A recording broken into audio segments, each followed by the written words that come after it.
নমস্কাৰ এই মুহূৰ্তত জনাইছো অসমৰ প্ৰত্যেকগৰাকী জনসাধাৰণৰ বাবে কেইবাটাও গুৰুত্বপূৰ্ণ খবৰ। আজি হৈছে 28 জুন।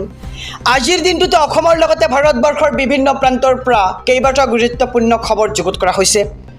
এই মুহূৰ্তত জনাইছো আজিৰ প্ৰথমটো খবৰ। আজিৰ প্ৰথমটো খবৰেই ৰাজ্যবাসীৰ বাবে এটা ডাঙৰ খবৰ। অহা 1 জুলাইৰ পৰা সলনি হ'ব সিম কাৰ্ডৰ নিয়ম। মোবাইল ব্যৱহাৰকাৰীৰ বাবে এই খবৰটো এটা অত্যন্ত জৰুৰী খবৰ, কিয়নো অহা 1 জুলাইৰ পৰা সলনি হ'ব সিম কাৰ্ডৰ কেইবাটাও নিয়ম। সিম কাৰ্ড নষ্ট হ'লে বা হেৰাই গ'লে লগে লগে নতুন সিম কাৰ্ড নাপাব গ্ৰাহকে, আৰু ইয়াৰ বাবে 7 দিন অপেক্ষা কৰিব লাগিব গ্ৰাহকসকলে। আৰু অহা 1 জুলাইৰ পৰা সলনি হ'ব মোবাইল নম্বৰ পৰ্টেবিলিটিৰ নিয়ম। পূৰ্বে সিম কাৰ্ড হেৰালে বা নষ্ট হ'লে লগে লগে গ্ৰাহকে লাভ কৰিছিল নতুন সিম কাৰ্ড, আৰু এইবাৰ অহা 1 জুলাইৰ পৰা 7 দিনৰ পিছতহে লাভ কৰিব গ্ৰাহকে নতুন সিম কাৰ্ড। আৰু মোবাইল ব্যৱহাৰকাৰীৰ সৈতে হ'ব পৰা অপৰাধ ৰোধৰ বাবে এই পদক্ষেপ ট্ৰাইৰ। আৰু 1 জুলাইৰ পৰা সলনি হ'ব সিম কাৰ্ডৰ এই নিয়ম। আমি খবৰটো জনাইছোঁ আমাৰ সমূহ দৰ্শকক যে সিম কাৰ্ড নষ্ট হ'লে বা হেৰাই গ'লে আপুনি লগে লগে লাভ নকৰিব সিম কাৰ্ড। এই মুহূৰ্তত জনাইছোঁ আজিৰ দ্বিতীয় নম্বৰ খবৰটো। ৰেচন কাৰ্ডৰ হিতাধিকাৰীসকলৰ বাবে আন এক ডাঙৰ খবৰ। আপোনাৰ পৰিয়ালৰ কোনো লোকৰ নাম ৰেচন কাৰ্ডত অন্তৰ্ভুক্ত হোৱা নাই নেকি? পৰিয়ালৰ প্ৰতিগৰাকী সদস্যই এতিয়াৰে পৰা লাভ কৰিবলৈ সক্ষম হ'ব ৰেচন কাৰ্ডত। নাম থকা প্ৰতিটো পৰিয়ালে লাভ কৰিব ৰেচনৰ সামগ্ৰী, আৰু নাম নথকা সদস্যৰ নামো অন্তৰ্ভুক্ত কৰিব পাৰিব ৰেচন কাৰ্ডত। ৰেচনৰ দোকানীৰ সৈতে ইয়াৰ বাবে আপুনি কৰিব লাগিব যোগাযোগ। নতুন সদস্যৰ সকলো তথ্য পাতি যোগান ধৰিব লাগিব আপুনি বিভাগীয় কৰ্তৃপক্ষক। গাঁও পঞ্চায়তৰ জৰিয়তে প্ৰত্যায়িত হোৱাৰ পিছতেই অন্তৰ্ভুক্ত হ'ব আপোনাৰ নাম, আৰু eKYC কৰাৰ সময়তে আপুনি কৰিব পাৰে এই কাম। যদি কোনো লোকৰ মৃত্যু হৈছে তেনেহ'লে কৰ্তন কৰিব পাৰিব আপুনি ৰেচন কাৰ্ডৰ পৰা আপোনাৰ পৰিয়ালৰ সদস্যৰ নাম, আৰু নতুন অন্তৰ্ভুক্তি আৰু কৰ্তন কৰিব পাৰিব আপোনাৰ ৰেচন কাৰ্ডৰ সদস্যৰ নাম। আৰু আবেদন প্ৰক্ৰিয়া সম্পূৰ্ণ হোৱাৰ পিছতেই নতুন সদস্যই লাভ কৰিব 5 কেজিকৈ চাউল। আৰু ৰেচন কাৰ্ডৰ হিতাধিকাৰীসকলৰ বাবে আন এক ডাঙৰ খবৰ আহিছে। আমি খবৰটো জনাইছোঁ SB অসম মিডিয়াৰ সমূহ দৰ্শকক। এই মুহূৰ্তত জনাইছোঁ আজিৰ তৃতীয় নম্বৰ খবৰটো।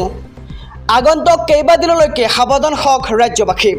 মোবাইলে IMDয়ে প্ৰেৰণ কৰিছে সতৰ্কবাণী। দিনতে অন্ধকাৰময় হৈ পৰিছে গুৱাহাটী মহানগৰীৰ পৰিৱেশ। আজিৰ দিনটোত মুঠ 21খন জিলাৰ বাবে সতৰ্কবাণী জাৰি কৰিছে আঞ্চলিক বতৰ বিজ্ঞান কেন্দ্ৰই, আৰু আঞ্চলিক বতৰ বিজ্ঞান কেন্দ্ৰই জাৰি কৰিছে এই সতৰ্কতা। বিশেষকৈ নামনি অসমত বিজুলী ঢেৰেকণিৰে বৰষুণৰ পূৰ্ণ সম্ভাৱনা। কামৰূপ মেট্ৰ', কোকৰাঝাৰ, মৰিগাঁও, নলবাৰীৰ বাবে এলাৰ্ট জাৰি কৰিছে বতৰ বিজ্ঞান কেন্দ্ৰই। তামোলপুৰ, ওদালগুৰি, বজালী, বাক্সা, বৰপেটাৰ বাবেও এলাৰ্ট জাৰি কৰিছে বতৰ বিজ্ঞান কেন্দ্ৰই। লগতে বঙাইগাঁও, চিৰাং, দৰং, ধুবুৰী, গোৱালপাৰাতো বৰষুণৰ সম্ভাৱনা, আৰু উত্তৰ অসমৰ জিলাসমূহৰ বাবেও জাৰি কৰা হৈছে এলাৰ্ট। আৰু শুক্ৰবাৰৰ পৰা কেইবাখনো জিলাত বতৰে ল'ব অধিক ভয়াৱহ ৰূপ, আৰু আগন্তুক কেইবাদিনলৈ বহুকেইখন জিলাত অৰেঞ্জ এলাৰ্ট জাৰি কৰিছে বতৰ বিজ্ঞান কেন্দ্ৰই। গাজনি ঢেৰেকণিৰ সমান্তৰালকৈ তীব্ৰ গতিত বলিব প্ৰচণ্ড বতাহ, আৰু প্ৰচণ্ড ধুমুহা বৰষুণে জোকাৰি যাব ৰাজ্যৰ প্ৰায় প্ৰতিটো প্ৰান্ত। আৰু আগন্তুক কেইবাদিনলৈকে সাৱধান হৈ থাকক ৰাজ্যবাসী। অহা 1 জুলাইৰ পৰা দেশত বলবৎ হ'ব 3খন নতুন আইন। দেশত অন্ত পৰিল IPC আৰু CRPC, ভাৰতীয় ন্যায় সংহিতা, ভাৰতীয় নাগৰিক সুৰক্ষা সংহিতা, আৰু লগতে ভাৰতীয় সাক্ষ্য আইন।